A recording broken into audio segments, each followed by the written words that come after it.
요번에 나온 건 뭐냐면 삼성전자, SK하이닉스 단일 종목에 대한 레버리지 ETF 상품이에요. 그래서 은행으로 가서 신용대출 받은 다음에 레버리지 ETF를 사는 겁니다. 그럼 여기도 레버리지, 여기도 레버리지 해서 레버리지 따따블에 내 돈이 2배 이상 녹아요. 100만 원짜리 주식이 있어요. 10% 떨어지면 1만 원 떨어질 게 난 마이너스 4만 원이에요. 4배가 떨어진 겁니다. 빠르게 돈을 잃고 계십니다. 이걸 알고 계셨나요, 여러분?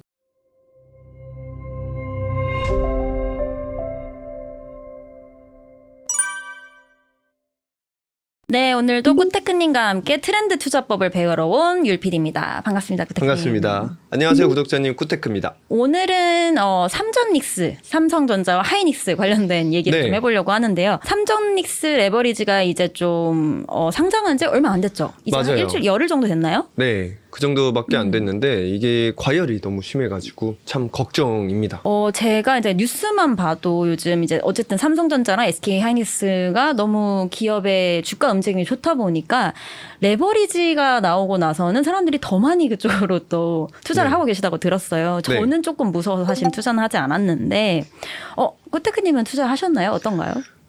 저는 일단 레버리지 상품 웬만하면 거의 안 건드려요. 그 위험성이나 뭐 운용 보수나 하락 괴리율을 알고 있기 때문에. 근데 우리가 학창 시절에 레버리지에 대해서 위험하다 이런 내용을 배운 적이 없습니다. 금융에 대한 교육도 굉장히 무지했고요. 그래서 사람들은 빠르게 돈을 벌고 싶다는 욕망 때문에 레버리지로 가셔서 빠르게 돈을 잃고 계십니다. 그게 저는 너무 안타까운 현실이고요. 오늘은 율PD님과 왜 꾸테크님은 그렇게 생각하고 레버리지를 안 좋아하는지를 낱낱이 파헤쳐 볼 생각입니다. 아시는 분들도 계시겠지만 사실 저도 정확히 모르고는 있는데 레버리지나 레버리지 ETF라는 게 일반 단일 종목 ETF와는 아주 다르다. 네. 어떻게 다르는지 좀 쉽게 설명 부탁드리겠습니다. 예를 들면 단순히 2배를 추종하는 레버리지 ETF다 하면 사람들이 내가 이거 SK하이닉스, 삼성전자 레버리지 ETF 사면 얘네 본주 올랐을 때 2배 오르겠네만 생각해요. 맞아요. 저도 딱 거기까지만 알고 있습니다. 네, 그래서 오케이. 그럼 얘네 오르니까 나 돈 2배로 내가 지금 100만 원 있는데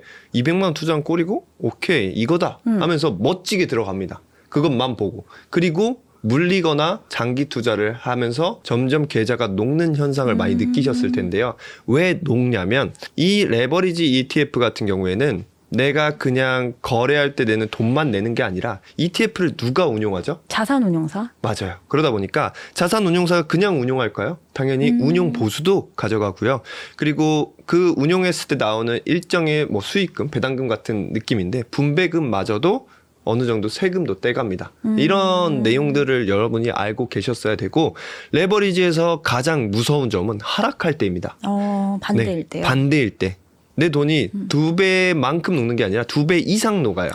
네. 무섭네요. 그 이유가 뭐냐면 예시를 들어드릴게요.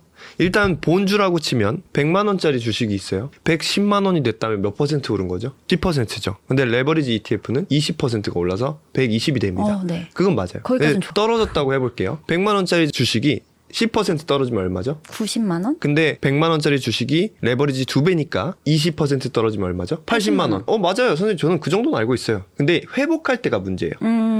다시 10% 떨어진 본주가 10% 올랐다면 99만 원이 돼서 내 손실은 마이너스 1만 원이잖아요. 단편적으로 벌써, 보면. 네. 근데 본주에서 10% 올랐으니까 20% 오르면 이 80만 원짜리 주식은 96만 원이 돼요.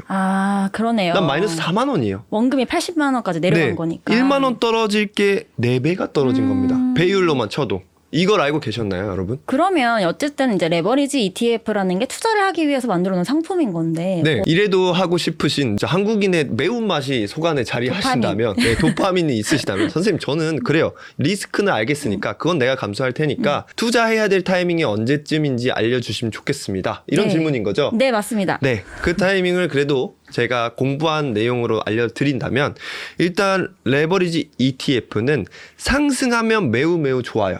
내가 적은 돈으로도 큰 수익을 낼 수 있으니까. 그러면 그 상승하는 추세가 그 테마에 정확히 꼈을 때 확실한 이슈나 확실한 실적이 찍혀서 또는 찍힐 예정이어서 단기적으로입니다. 이 수익을 볼 수 있을 때 그 확률이 매우 높을 때 투자하시면 되게 좋습니다. 근데 단기적으로 올랐을 때 그 하락 괴리율 때문에 또 떨어지면 다시 원금으로 돌아오고 원금보다 마이너스 나서 거의 복구 못하는 수익률을 기록할 수 있으니까 여러분이 익절을 잘 하셔야 돼요. 손절도 마찬가지로 잘 하셔야 됩니다. 그래서 어떤 투자 상품이라는 것은 내가 살 때가 가장 고점이고 내가 팔 때가 가장 저점이에요. 그래서 우리가 보통 보면 선생님 선생님 저는 내가 팔면 오르고 내가 사면 떨어져요라고 하잖아요. 그게 맞아요. 시장 호가 기준으로 그렇습니다. 여러분들이 거래하는 단가를 딱 찍은 단가이기 때문에. 그래서 그건 감안하시고 진짜 내가 매매하기 전부터 정도 떨어지면 던질 건지를 다 정해놔야 돼. 그러면 여러분들도 충분히 레버리지로 수익도 낼 수 있고 투자할 수 있지 않을까 싶습니다. 또 어떤 분들 입장에서는 이게 한 주당의 금액이 너무 커서 차라리 단일 종목 2배 ETF는 가격도 작을 것이고 그리고 ETF니까 괜찮지 않아? 하면서 투자하시는 분들도 꽤 있을 것 같아요. 네. 그래서 포모를 느끼시거나 아니면은 미처 사지 못했던 분들이 이제 상장했으니까 앞으로 더 오를 거다. 이러면서 또 들어가시는 분들도 많은 것 같은데 어떻게 네. 생각하세요? 일단 ETF의 기존 개념은 익스체인지 트레이디드 펀드라고 해서 자산 운용사가 리스크를 안전하게 개별 종목들 여러 가지로 분산을 해서 펀드화 해가지고 우리 개인 투자자한테도 내놓는 상품이거든요. 근데 요번에 나온 건 뭐냐면 삼성전자 또는 SK하이닉스 단일 종목에 대한 레버리지 ETF 상품이에요. 네. 그럼 삼성전자가 떨어진 직격탄을 그대로 받고 SK하이닉스가 떨어진 직격탄을 그대로 받아요. 그래서 그 폭탄을 내가 진짜 받을 수 있는 심리적 여유와 금전적 여유 상태가 있느냐가 너무 중요한 것 같고 그래서 일단 몰빵은 절대 피하셔야 됩니다. 레버리지는 특히나 더. 그래서 레버리지 투자는 굉장히 위험한 거고요. 그래서 우리는 감정이 아니라 계획으로 움직이셔야 됩니다.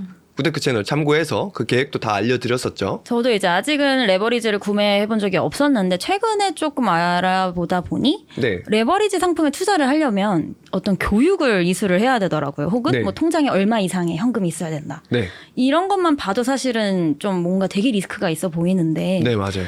그런데도 불구하고 사실은 어쨌든 투자를 하라고 만들어져 있는 상품이잖아요. 맞아요. 이런 비슷한 류의 어떤 종목들이 조금 있을 것 같은데 레버리지 상품 위에도 좀 리스크를 감수해야 되는 종목이나 상품들이 있을까요?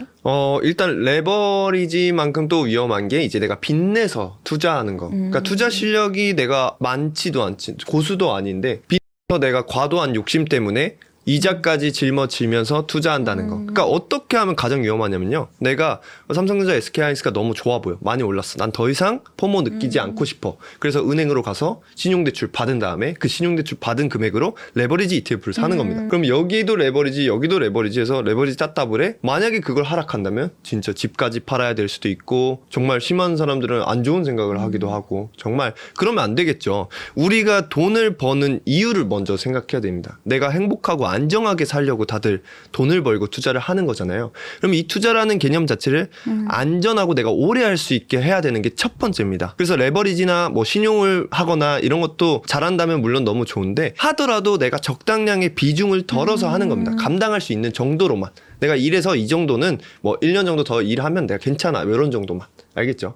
그래서 이건 꼭 기억해 주셨으면 좋겠어요, 여러분들이. 반대로 또 이제 듣다 보니까 인버스에 투자하시는 분들도 좀 있는 것 같은데 인버스도 좀 위험한 어떤 투자 네. 방법 아닐까요? 네, 말씀하시는 것만 봐도 굉장히 뜸을 들이셔서 네. 위험한 거 아는데 한번 물어볼까 이런 네. 느낌인 것 같아요. 제가 정확히는 알지 못해서 한번 네, 설명해 맞습니다. 드릴 것 약간 도박 상품이랑 똑같아요. 도박도 홀짝을 맞추면 2배 내가 도박한 걸로 주고 뭐 이런 불법 금융 사이트들도 있는 것 같아요. 저도 해보진 않았지만 그런 거랑 똑같죠, 사실. 그래서 저는 뭐 인버스 투자나 이런 것들은 그냥 그 투자 전문가들의 단기 트레이딩용 상품이라고 보고 우리 같은 개인 투자나 일반 투자자는 그런 거 안 하고도 직접 투자에 대한 내가 분석이나 이런 유튜브 영상들을 참고해서 나만의 펀드를 내가 내 거 자산 운용사라고 생각을 해서 나만의 펀드를 내가 관리해 보는 게 진짜 투자고 투자 실력이지 않을까 싶어요. 그래서 저도 ETF 투자를 많이 하고 있지는 않은데 그냥 적립식으로 나스닥 100이나 S&P 500, 뭐 다우 지수 이런 정도로만 가져가고 있고요. 대부분은 개별주 위주로 해서 저만의 펀드를 구성하고 있습니다. 직접 단일 종목이나 이렇게 그냥 일반적인 ETF에 투자하는 것과 2배 레버리지 ETF 이런 상품에 투자하는 게 네. 뭔가 소득세나 세금 문제에서 되게 뭔가 다른 것들이 좀 있는 건가요? 맞습니다. 일단 국내 주식에서 말씀을 드리면 국내 주식으로만 구성된 펀드 같은 경우에는 매매 차익에 대한 세금은 없지만 그 매매 차익이 2천만 원을 넘게 되면 배당금 포함 종합소득 금융과세로 일어나서 세금이 굉장히 커요. 미국 주식처럼 20% 이상 내는데 그게 아니더라도 이 ETF에서 분배금이나 배당금을 받으면 15.4%의 세금을 뗍니다. 내가 얻은 소득에 대해서. 그 부분은 꼭 알고 들어가셔야 되고요. 직접 주식에 대한 매매 차익은 세금이 없습니다. 그래서 제가 저만의 펀드를 구성한다는 거고요. 그리고 해외에 상장된 그러한 지수들을 추종하는 국내 상장 ETF는요. 예를 들면은 뭐 타이거, 나스닥 100이라든지 이런 것들은 매매 차익에 대해서 15.4% 배당세처럼 똑같이 뗍니다. 그래서 우리가 비과세 계좌인 ISA를 활용해가지고 절세에서 내가 세금도 최대한 덜 내거나 안 내시면 너무너무 좋겠죠. 혹시라도 지금 뭐 개인 투자자 입장에서 잘 네. 모르고 자칫 그냥 레버리지에 투자를 하고 있다 네. 하면 좀 어떻게 대응을 하면 좋을까요? 일단 내가 투자하고 있는 비중에서 레버리지 투자 비중이 30%를 넘는다면 다 덜어내셔야 됩니다. 너무 리스크가 큰 계좌예요. 그러니까 맥시멈도 30%인 겁니다. 30%도 높은 비율입니다. 내가 하고 싶다면. 나머지 70%는 그냥 레버리지가 아닌 비중으로 채우시고요. 제가 작년에 KB금융 리프트 보고 진짜 깜짝 놀랐는데 국내에 있는 개인 투자자가 어떤 투자 상품을 가장 좋아하느냐로 봤을 때 뭐 어떤 거였어요? 10개 중에 탑 10 중에 5개 이상이 레버리지 해외 주식 투자였어요. 아 정말요? 네, 테슬라 3배, 엔비디아 아. 2배 이런 거. 그런 거 보고 진짜 깜짝깜짝 놀랐거든요. 엔비디아가 그냥 계속 오르나요? 아니죠. 올랐다가 떨어졌다가 그다음에 조금 더 올랐다가 떨어졌다가 이렇게 해서 본주는 우상향하는 것처럼 보이는데 레버리지는 그럴 때 우하향하는 겁니다. 그래서 여러분들이 레버리지 무서움을 제가 계속해서 강조드리는 게 진짜 과언이 아닙니다. 올해 유독 코스피 시장이 너무 좋잖아요. 맞아요. 앞으로 뭐 연말까지는 계속 꽃길일 거다 이렇게 조금 예측해봐도 되는 걸까요? 조심스럽게. 코리아 디스카운트라는 별명이 있었거든요. 그쵸. 코스피 시장은 저는 2000대도 봤고요. 1000 후반대도 투자자였습니다. 이 개인 시장, 국내 시장에서. 그래서 코스피에 있던 진짜 굵직굵직하고 사업을 글로벌로 정말 잘하는 기업들이 물론 쪼개기 상장 이슈도 있고 그런 대주주들의 뭐 그런 절세 방안 때문에 지분 분할을 이상하게 한다든지 이런 주가 조작 형태도 많이 있었는데 이런 부분들을 현 정권에서 조금 개선하려는 의지가 보였다는 게 일단 첫 번째였던 것 같고요. 그런 의지 때문에 자본 투자도 해외에서 많이 일어나고 이제야 그 코리아 디스카운트를 좀 해소했다라고 보여집니다. 코스피 일부 종목들에 한해서만. 왜냐면 엄청 많이 올렸잖아요, 지수를. 근데 70%를 누가 올렸냐면 삼성전자가 반절, 하이닉스가 반절이 올렸습니다. 아직도 나머지 기업들은 알짜 기업들도 많고 안 오른 기업들도 많아요. 그래서 배 아픈 것도 많이 느끼시고 특히나 코스닥 투자하시는 분들은 나는 좀 빨리 시선을 이제 키 맞추게 할 거니까 들어갔는데 왜 내 계좌는 빛을 발하지 못하는가 이런 생각 많이 드실 거예요. PD님 눈이 살짝 촉촉해지셨는데 네, 저도 코스닥을 공감을- 갖고 있기 때문에 좀 공감이 그래요? 됐습니다. 네, 근데 저는 언젠가 나의 시간, 여러분들의 시간이 온다고 생각을 합니다. 항상 그 시선은 맞다고 봐요. 저도 그래서 코스닥 기업들 중에서 외국인 투자자가 어떤 기업들을 지금 먼저 담고 있는지, 기관들은 어떤 기업들을 코스닥에서 먼저 담고 있는지 보고, 예를 들면 지금 1000 초반대 있잖아요, 코스닥 지수가. 근데 이게 키 맞추기 한다고 한 3000까지만 올라가도 3배 정도 오른 거잖아요. 그럼 분명히 그거 상승을 이끌 종목들이 코스닥에서도 나타나야 됩니다. 그때 2차 전지대란인 뭐 에코프로나 에코프로 BM처럼. 그래서 여러분들도 이런 시선이나 이런 인사이트를 꾸테크 채널이 줄 수 있구나, 나에게 내가 한 번 더 생각해 볼 수 있구나 하면 얼마나 좋아요. 그렇죠? 무료로 볼 수 있는 영상인데 앞으로도 많이 봐주셨으면 좋겠습니다. 댓글도 달아주시고요. 네, 오늘은 꾸테크님이랑 함께 삼성닉스 레버리지에 대해서 좀 알아봤는데요. 조심해야 될 부분들은 정말 개인 투자자들 입장에서 좀 조심을 하시고 일시적으로만 활용을 하시는 걸로 투자 전략에서 그렇게 포트폴리오를 좀 안전적으로 구축하시길 바라겠습니다. 네, 좋습니다. 앞으로도 여러분이 정말 궁금하고 진짜 직접적으로 물어보기 힘든 질문인데 다 대답해 드리잖아요. 이런 채널이 또 어디 있습니까? 계속해서 전달 드릴 테니까요. 꾸테크 채널 구독, 좋아요, 알림 설정 절대 잊지 마시고 댓글까지 남겨주시기 바랍니다. 저는 또 율PD님과 알짜 정보 가지고 돌아오겠습니다. 감사합니다. 감사합니다.